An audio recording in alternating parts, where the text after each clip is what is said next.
बड़ा दुश्मन बना फिरता है जो बच्चों से लड़ता है। बड़ा दुश्मन बना फिरता है जो बच्चों से लड़ता है। 16 दिसंबर ब्लैक डे के नाम से मंसूब है, और क्यों ना हो, क्योंकि मैंने बजाते खुद ये सब कुछ उस टाइम देखा कि जब बच्चों पर गोलियां मारी गई। सानिया एपीसी में आर्मी पब्लिक स्कूल के अंदर जो बच्चों के साथ जुल्म किया गया। बच्चों से तुम्हारा क्या दुश्मनी थी, क्या तुम्हारा बनता था? ये सिर्फ और सिर्फ भूंडी चालें होती हैं दुश्मन की। लेकिन मैं सैल्यूट पेश करता हूँ हमारे इदारों को, दिफाई इदारों को, जिन्होंने उस वक्त भी खंदा पेशानी और सीसा पलाई की दीवार बनकर मुकाबला किया। और उस टाइम जब चारों तरफ मुल्क पाकिस्तान में दहशत गर्दी का एक बहुत बड़ा समंदर था, लेकिन मेरे मुल्क की दिफाई इदारों ने चंद दिनों में उनका कलौ कमा कर दिया।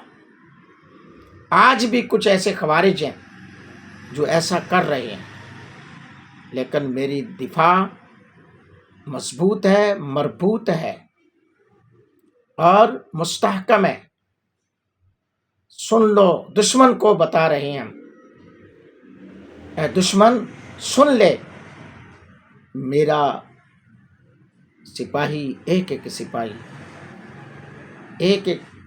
सिपाही अल्हम्दुलिल्लाह सीसा पिलाई की दीवार बन के खड़ा है। बुनियान मरसूस नहीं बोले तो इंशाअल्लाह ये जो फितनातुल खवारिज है, इसके खिलाफ भी कामयाबी होगी और होकर रहेगी इंशाअल्लाह रहमान। मैं दुआ करता हूँ सानिया एपीसी में जितने भी शहीद हुए, अल्लाह उनकी कामिल अकमल बख्शिश फरमाए, उनके दर्जात को बुलंद फरमाए, उनके वालिदैन को सब्र जमील अजर अजीम अता फरमाए। आमीन सुम्मा आमीन। और मेरी ये भी दुआ है कि अल्लाह खालिक की कायनात अपने प्यारे हबीब अलैहि तहियत व सना के तवस्सल से मेरे मुल्क की फ़ौज की खैर फरमाए, दिफाई इदारों की खैर फरमाए, तमाम फोर्सेस की खैर फरमाए, जो हमातन दिन रात इतनी सर्दी के होने के बावजूद भी सरहदों पर खड़े हैं। ये कुछ छोटी बात नहीं है, ये बहुत बड़ी बात है। मेरी फ़ौज है, मेरे दिफाई इदारे हैं तो मैं हूँ। मेरी फ़ौज है, मेरे दिफाई इदारे हैं तो मेरा मुल्क है। अल्लाह पाक सलामत रखे, सोहनी धरती अल्लाह रखे, कदम कदम आबाद तुझे। तेरा हर एक ज़र्रा हम सबको अपनी जान से प्यारा। जब तक है ये दुनिया बाकी, हम देखें आज़ाद तुझे, हम देखें आज़ाद तुझे।